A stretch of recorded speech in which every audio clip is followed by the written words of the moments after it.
رسول الله صلی الله علیه وسلم سی فکر وکړي چې بل چا باندې خو داخل کو ته د دین اسلام نه سم رسولای نو راوته چې کوم د تر ټولو هغه محب خاص ولو چې هغه په اختصاص سره دوستي ورسره کوله ملګرتیا یې ورسره کوله تر ټولو ښه ملګری حضرت ابوبکر صدیق رضی الله عنه ته کښېنستی هغه ته یې وویله ابوبکر څه خبرې یې سره وکړلې اخر یې ورته وویله وایي زه خو راغلی یم د دې په خاطر باندې چې ما ته خدای پاک نبوت راکړی ده زه رسول د الله تعالی یم دغه دین ته خلک رابولمه ته هم رابول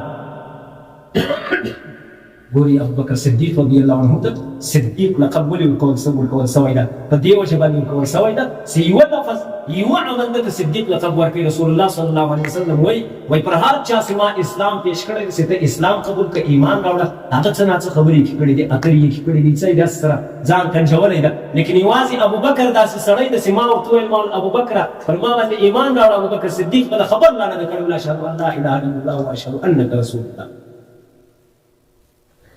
په دې وجه باندې به هر وخت رسول الله صلی الله علیه وسلم دا خبره کوي لو كنت متخذا خلیلا لاتخذت ابا بکر خلیلا کما په دنیا کې خپل ځان ملګری جوړول غوښتی چې ما د ځان ملګری وای همیشه دې زه له هغه سره وای لاتخذت ابا بکر خلیلا ما به ابو بکر د خپل ځان لپاره ټاکلی وای چې دی زما ملګری بل ځای کې رسول الله صلی الله علیه وسلم وای پر ما باندې د هر چا احسانات شته د هر چا د احسان بدل ورکولی سم یوازې د ابوبکر د احسان بدل زما په وس نه ده پړه هغه مې پر الله تعالی باندې پرېښی د خدای د هغه احسان بدل وکړي ابوبکر صدیق رضی الله عنه په اول واري باندې ایمان راوړی اوس به دلته یوه نکته بیان کړو هغه دا ده له تاسو څه خاص قیسه دا پوښتنه کومه ابوبکر صدیق رضی الله عنه چونکې شپږم نفر پسې ایمان راوړي که نه رسول الله صلی الله علیه وسلم سره د نبی علیه الصلاة والسلام ماسې وه پنځم نفر داسې ایمان راوړي اوله ښځه چې کومه ده حضرت خدیجه رضی الله عنها ده اول کشنی حضرت علی رضی الله عنه داسې ایمان یې راوړی ده اول مریی حضرت زید بن حارثه رضی الله عنه داسې ایمان یې راوړی ده اول آزاد سړی ابوبکر صدیق رضی الله عنه داسې ایمان یې راوړی امام ابو حنیفه رحمه الله چې به کله پوښتنه وسوله چې چا اول ایمان راوړی ده دا زموږ او ستاسو امام ابو حنیفه رحمه الله ده به په جواب ورته وویله ول په آزادو خلکو کې ښه په مریانو کې ښه په کوچنیانو کې ښه که په ښځو کې ښه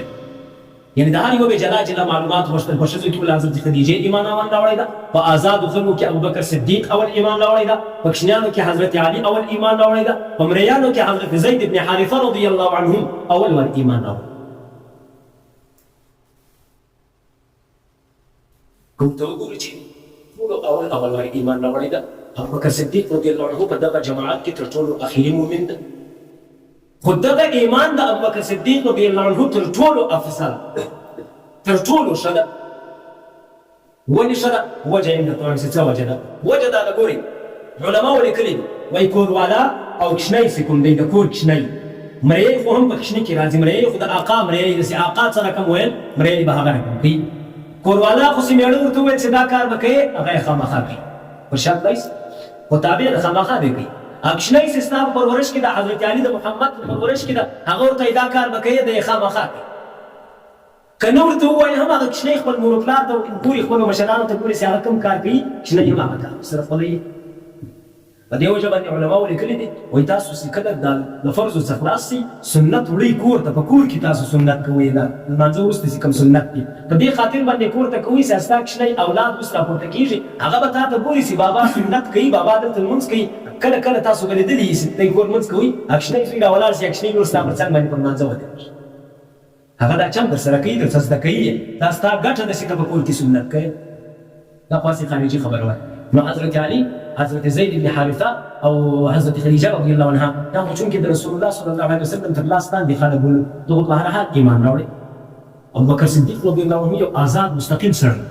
نبی علیه الصلاة والسلام نه پر ده باندې برداشت راوستی شي نه به دی په زور مسلمان کولی شي لیکن ابوبکر صدیق رضی الله عنه آزاد طبیعته سړی ده بیا یې هم ایمان راوړی د ده ایمان تر دا نورو ټولو ایمانو افضل شو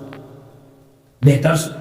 بل په دې وجه باندې بهتر ده چې کله ابوبکر صدیق رضی الله عنه ایمان نه و راوړی نبی علیه الصلاة والسلام یوې خواته نه و وتلی په اسلام پسې په دین پسې په دعوت پسې په دغه کور کې دننه ولو هېڅ چا ته دی نه سو ویلی چې ایمان راوړه ابوبکر صدیق رضی الله عنه ته چې کله وویله ابوبکر صدیق رضی الله عنه له ده سره کومک او معاونت شروع کوي دستي د اسلام نشر شروع شو انتشار یې شروع شو اسلام اشاعت شروع شو نور خلک راغلل ایمانونه یې راوړل حتی چې ابوبکر صدیق رضی الله عنه ډېر کسان له ځان سره راوستو رسول الله صلی الله علیه وسلم ته هغو ایمان راوړی ده د هغوی څو څو کسانو نومان واوري. عثمان بن عفان رضی الله عنه، ابوبکر صدیق رضی الله عنه راوستلی د نبی علیه الصلاة والسلام ته، زبیر بن عوام، عبدالرحمن بن عوف، طلحه بن عبید الله، سعد بن ابي وقاص رضی الله عنه. دا هغه کسان چې په قریشو کې غټ غټ خاندانونه لري، ښه اشراف خلک دي، سرداران خلک دي، مشران خلک.